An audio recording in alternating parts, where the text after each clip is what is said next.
Hello, my name is Bruce Carter. I am an actor, as yet not a poet.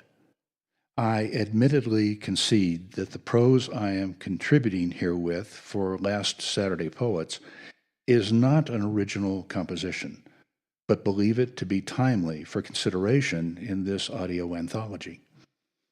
Thus, I distinctly find both meet and right sharing morsels from a one-man play entitled Clarence Darrow, written by David W. Rintells, based on Irving Stone's book, Clarence Darrow for the Defense. From an open, winnowing auditions process in 1995, I was cast to perform the whole play for that year's El Paso County Bar Association's annual Law Day celebration. 2 performances were produced in the historically restored Division I courtroom on the 3rd floor of Colorado Springs Pioneer Museum. Clarence Seward Darrow, born in 1857, was an American lawyer who became famous in the late 19th century for high-profile representations of trade union causes, and in the early 20th century for several criminal matters. In particular, his defense of John Scopes, tried for teaching evolution in a Tennessee high school. Clarence Darrow died in 1938. And so, Clarence Darrow. When I was very young, not over 7 or 8 years old, my father told me about a murder that was committed when he was a young man. It happened in the town adjoining the one where we lived in Ohio. In those days, a murderer was hanged outdoors in broad daylight, and everyone was invited to see the act and all the gruesome details that went with it. It was an eager and anxious crowd, each pushing to be in at the moment of death. My father managed to get well in front where he could watch, but when he saw the rope adjusted around the man's neck, he could stand no more. My father turned away his head and felt humiliated and ashamed for the rest of his life that he could have had that much of a hand in killing a fellow man. My father and mother were not usual people.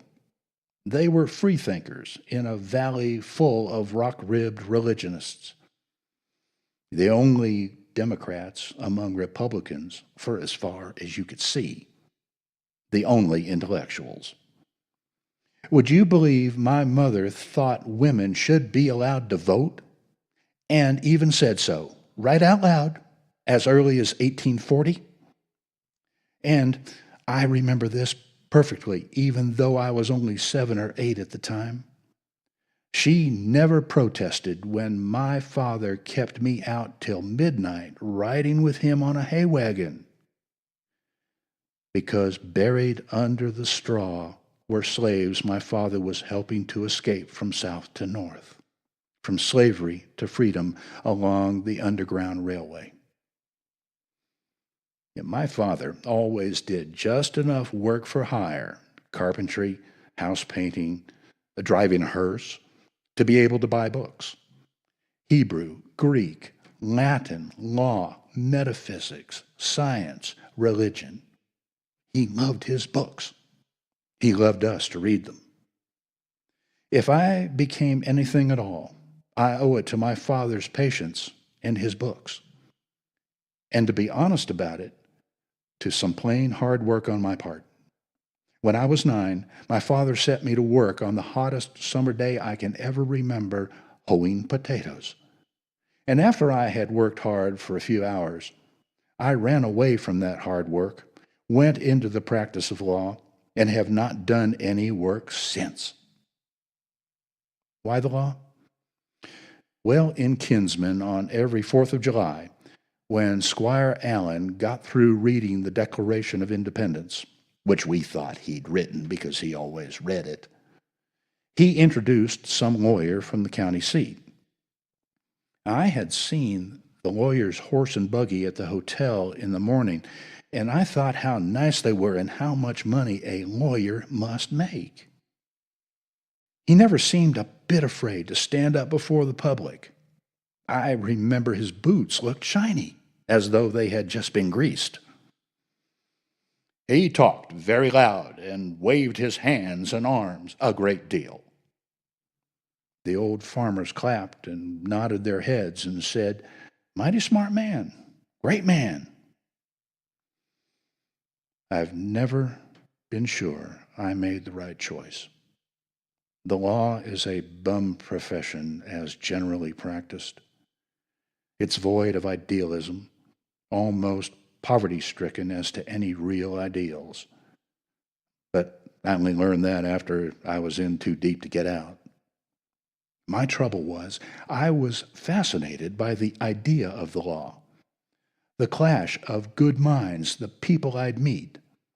That was even better than baseball. Although, one afternoon in high school, with my girlfriend Jessie watching, I came to bat in the last of the ninth with us one run down, 2 men on, 2 men out. Just like Casey at the bat, only I hit one over the grocery store to win the game. Nothing would ever be better than that. Not even the monkey trial. I didn't have much education. 1 year of college, 1 year of law school in Ann Arbor, Michigan. In those days, a committee of lawyers examined you for admission to the bar. They were all good fellows and wanted to help you through. Today, the Bar Association is about as anxious to encourage competition as the Plumbers' Union or the American Medical Association. My first lawyer business was drawing up a contract for a horse trade. For this, I was paid 50 cents by each side. With all that cash jingling in my pocket, I felt so flush and reckless I asked Jessie to marry me. It made Jessie so reckless she decided to take a chance. Prettiest girl you ever saw. Kindest, easiest going, simplest in her tastes. She had a lot of small town in her, and so I guess did I, because we were very happy together. We lived 4 years in Ashtabula, Ohio. Horses were being bought and sold at such a rate that we were able to put aside enough to buy a house, $500 down. At the last minute, the seller refused to sign over the deed because he didn't think we could meet the installments. I got so mad I said that was fine with us. We were planning to move away anyway. The next day, I met a woman on the street I'd never cared much for. "And how is our prominent lawyer today?" she said to me. "Oh, fine, fine. I just got a big case." "How nice. Here in Ashtabula?" "No, in Chicago." "Well, that's just lovely.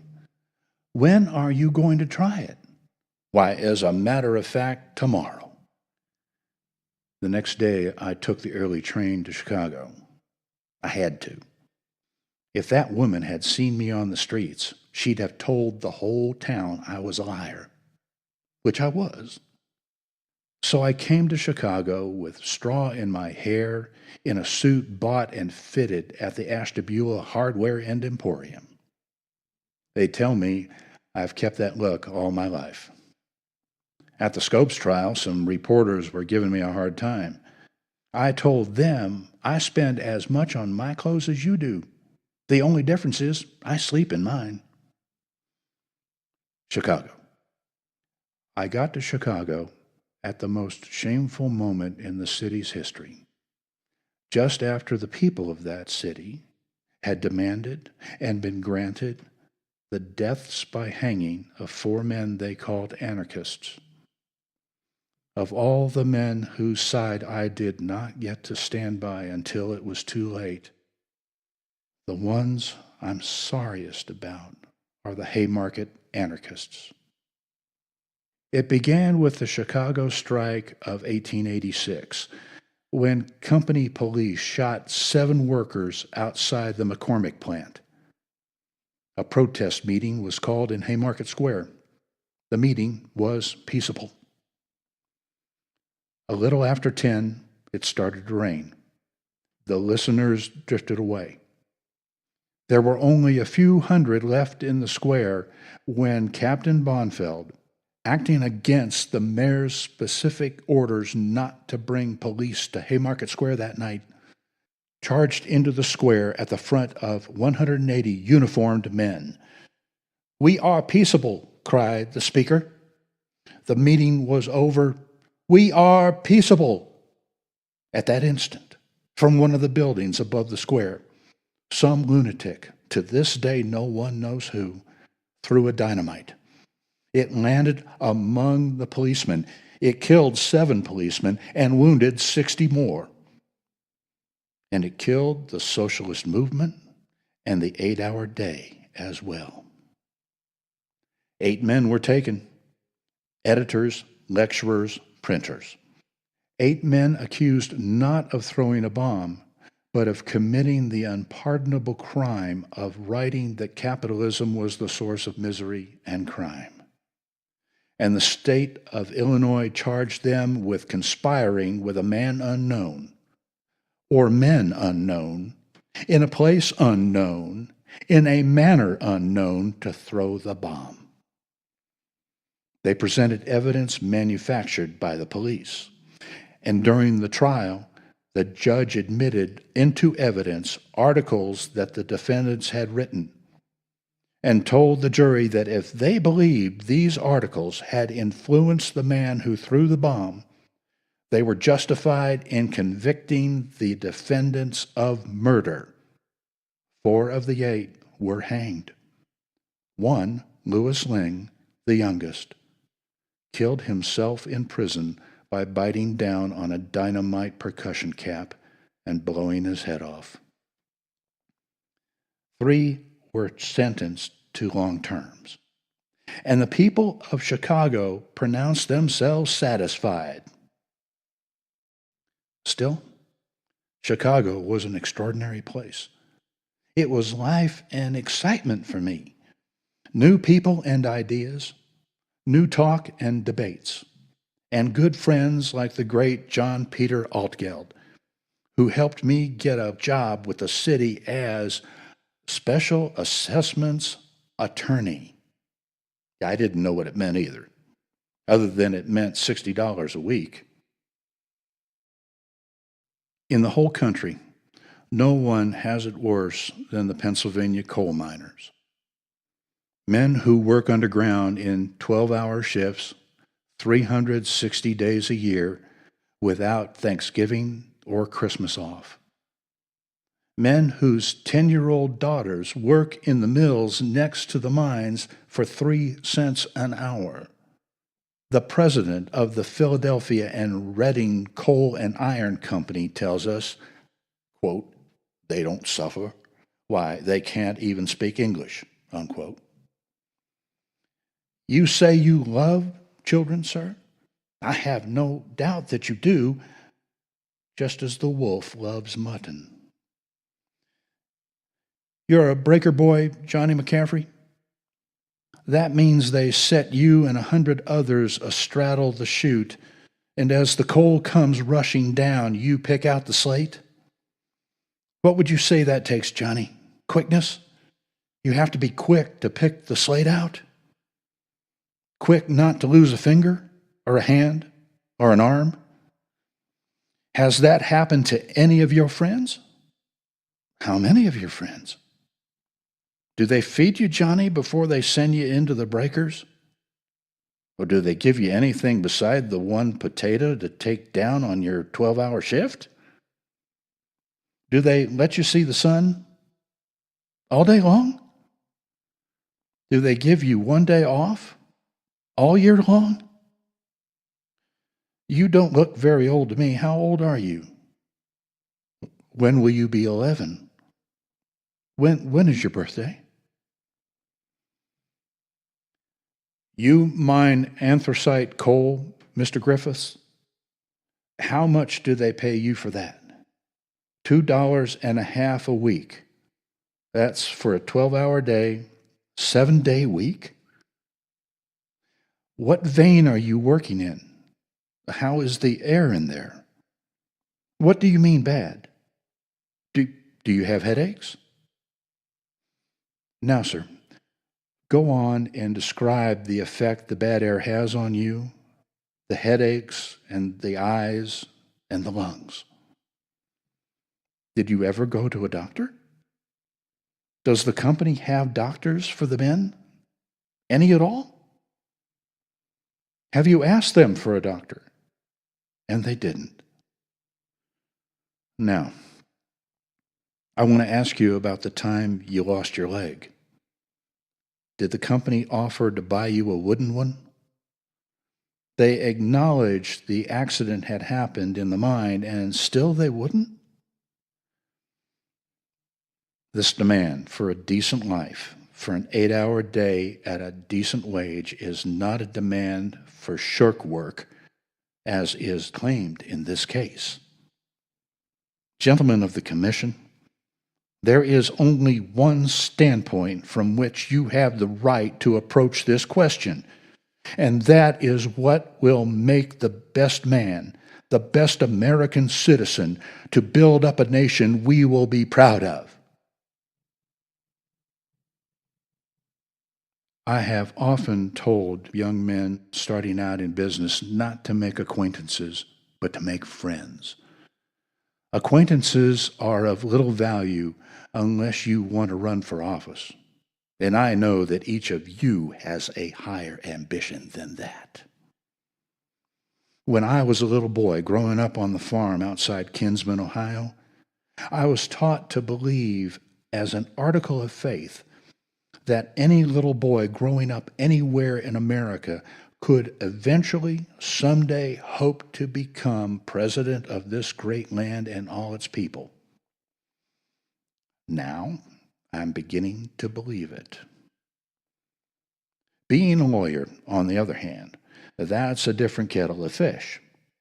A high art requiring sophisticated discipline and the most rigid application of scientific principles. How to pick a jury, for example. If a Presbyterian enters the jury box and carefully rolls up his umbrella, let him go. He is cold as the grave. He knows right from wrong, though he seldom finds anything right. Get rid of him with the fewest possible words before he contaminates the others. If possible, Baptists are more hopeless than Presbyterians, and the sooner they leave, the better. Methodists are worth considering. They are nearer the soil. If chance sets you down between a Methodist and a Baptist, you'll move toward the Methodist to keep warm. Either a Lutheran or a Scandinavian is unsafe. But if both in one, plead your client guilty and go down the docket. I've never been much for organized religion or anything else that tells people what they ought to believe and what will happen to them if they don't. The fear of God or anything else is not the beginning of wisdom. Better to have doubt. Doubt leads to investigation, and that's the beginning of wisdom. Still, I'm a lawyer, so I'm supposed to check these things out for myself. Ruby and I took a vacation in Palestine to see where it all began. We met an Arab boatman there who offered to row us out to the spot where Jesus walked on the water. All he wanted for this was $15. No wonder Jesus walked. The most religious believers of all are, of course, the fundamentalists, who believe that every word in the Bible is literally true and don't want the schools or anyone else teaching anything different. Noah got 2 of every species of animal on the ark, including 1,000,000 insects. Joshua made the sun stand still so the day could be lengthened and he could finish the battle. Balaam's ass spoke to him, probably in Hebrew. Many asses have spoken, and doubtless some in Hebrew, but they have not been that species of ass. William Jennings Bryan, welcome to Tennessee, sir. You have given considerable study to the Bible, haven't you, Mr. Bryan? You have written and published articles on the Bible almost weekly for 50 years. Do you believe that everything in the Bible should be interpreted literally? So, when you read that the whale swallowed Jonah, you accept that literally? Was it the ordinary run of whale or made especially for that purpose? Ah, I see. It was a miracle. You believe Joshua made the sun stand still? So you also believe at that time the sun went around the earth? No? Then it must have been the earth he made stand still. Have you ever pondered what would naturally happen to the earth if it stood suddenly still? Don't you know it would have been converted into a molten mass of matter? Don't you care? Do you believe the story of the flood? When was the flood? About 2348 BC. Now, that's according to Bishop Ussher's calculations, and you accept them? All right. You believe that all living things that were not contained in the ark were destroyed, so that 4,273 years ago, taking the 1,975 years since the Bible and adding them to the 2,348 years going back to the flood, so that 4,273 years ago there was not a living thing on the earth except the people on the ark and the animals on the ark and the fishes? Any idea who Noah threw the rope to when he docked the ark? Do you believe the first woman was Eve? Do you believe she was literally made out of Adam's rib? Did you ever discover where Cain got his wife? The Bible says he got one, doesn't it? Were there other people on the earth at that time? Oh, there were no others, but Cain got a wife. Well, the Bible says, quote, the morning and the evening were the first day, unquote. Does that mean anything to you? Were those 24-hour days? No? Any idea how long they were? Do you believe the sun was made on the fourth day? Then how could you distinguish the evening from morning of the first 3 days without any sun? The Bible does. Your Bible does. Doesn't that bother you? You say my arguments going in one ear and out the other? I'm not surprised. There's nothing in between to stop it. If today you can take a thing like evolution and make it a crime to teach it in the public schools, tomorrow you can make it a crime to teach it in the church. And the next session you may ban books and newspapers. If you can do the one, you can do the other. A lot of people were sure that as I got older and closer to my final exams, I'd get religion, even after the monkey trial. I never did. I still believe that when I die, there'll be nothing left over, neither heaven nor hell.